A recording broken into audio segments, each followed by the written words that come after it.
আদিমকাল থেকে মানুষ আকাশের দিকে তাকিয়ে বিস্মিত হয়েছে। অগণিত তারার ঝিলমিল, চাঁদের মায়াবী আলো, সূর্যের তেজ, এই বিশালতা সবসময়ই মানুষকে ভাবিয়েছে এই মহাবিশ্বের সৃষ্টির রহস্য কী। আমাদের মাথার উপর যে সুবিশাল আকাশ, এর প্রকৃত স্বরূপ কী। বিজ্ঞান তার দূরবীন দিয়ে যতই গভীরে প্রবেশ করছে, ততই নতুন নতুন রহস্য উন্মোচিত হচ্ছে।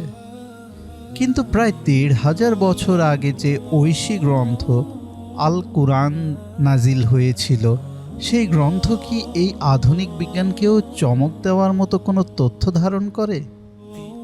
আজ আমরা আলোচনা করব আসমান এবং ৭ আকাশের রহস্য নিয়ে, যা পবিত্র কোরআন ও আধুনিক বিজ্ঞানের মাঝে এক বিস্ময়কর সেতুবন্ধন তৈরি করে।